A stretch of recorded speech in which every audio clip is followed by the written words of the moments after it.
ഈ രാത്രി തന്നെ കുറ്റിയും പറിച്ചത് എങ്ങോട്ടാന്നല്ലേ നിങ്ങൾ വിചാരിക്കും ഞങ്ങൾ നൈറ്റ് ഡ്രൈവിന് പോകാമെന്ന്. ഒരു മണ്ണാങ്കട്ടയില്ല, ഞങ്ങൾ ആശുപത്രിയിലോട്ട് പോവാട്ടോ. എന്തിനാന്ന് വെച്ചാൽ ദാണ്ട് ഈ ബ്ലഡ് കൊടുക്കുന്ന ആളെ കണ്ടോ, രാവിലെ ബ്ലഡ് കൊണ്ട് കൊടുത്തിട്ട് വൈകിട്ട് ട്രിപ്പിട്ട് ഹോസ്പിറ്റലിൽ കിടക്കേണ്ട അവസ്ഥ നിങ്ങളൊന്ന് ആലോചിച്ച് നോക്കെ. അമ്പാടി രാവിലെ ട്രിവാൻഡ്രത്ത് പോയി ബ്ലഡ് ഡൊണേറ്റ് ചെയ്തിട്ട് വീട്ടിലോട്ട് വന്ന് ഒരാഹാരവും കഴിക്കാതിരുന്നിട്ട് വൈകുന്നേരം 5 മണി 5:30 ആ സമയമൊക്കെ ആയപ്പോഴത്തേന് കിടക്കുന്ന തല ഇറങ്ങി വീട്ടിൽ. അമ്മ അച്ഛനും എല്ലാവരും കൂടി ഇവനെ ആശുപത്രിയിൽ കൊണ്ടുപോയി രാത്രി തന്നെ ട്രിപ്പിട്ട് അവിടെ കിടത്തി. അങ്ങനെ ഏട്ടായി രാത്രി വന്നപ്പോഴാണ് പറഞ്ഞത് അമ്പാടി ഹോസ്പിറ്റലിലാണ് ട്രിപ്പിട്ട് കിടക്കുവാണെന്ന്. അങ്ങനെ ഞങ്ങൾ രാത്രി അപ്പോഴേ ഇറങ്ങിയിട്ട് അവനെ കാണാൻ വേണ്ടി പോയതാണ്. നിനക്ക് പറ്റുന്ന പണിക്ക് പോയാൽ പോരേടാന്ന് ചോദിച്ച് കളിയാക്കി. അവനെയും കണ്ടിട്ട് ഞങ്ങളങ്ങനെ അവിടെ നിന്ന് അപ്പോഴേ ഇറങ്ങി. അപ്പോഴത്തേനും അവനും വീട്ടിൽ പോയി. അവനിപ്പോൾ ഓക്കെയാണ് കേട്ടോ, ഇപ്പോൾ കുഴപ്പമൊന്നുമില്ല.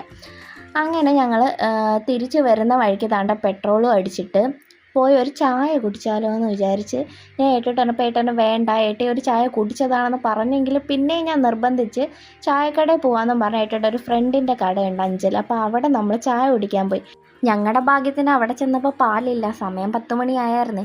ഞാനൊരു കട്ടൻ ചായ ലവറല്ല, എന്നാലും ഈ കട്ടൻ ചായ എനിക്ക് ഇഷ്ടപ്പെട്ടു. അതിനകത്ത് മിൻ്റൊക്കെ ഇട്ടിട്ടുണ്ടായിരുന്നു കേട്ടോ, അടിപൊളി കട്ടൻ ചായ ആയിരുന്നു. അങ്ങനെ അതൊക്കെ കുടിച്ചിട്ട് ഞങ്ങൾ തിരിച്ച് വീട്ടിലോട്ട് വരുന്ന വഴിക്ക് തന്നെ പൊന്നപ്പൻ നല്ല ഉറക്കം തൂങ്ങിയിരുന്ന് വീട്ടിൽ വന്നത് കിടത്തേ.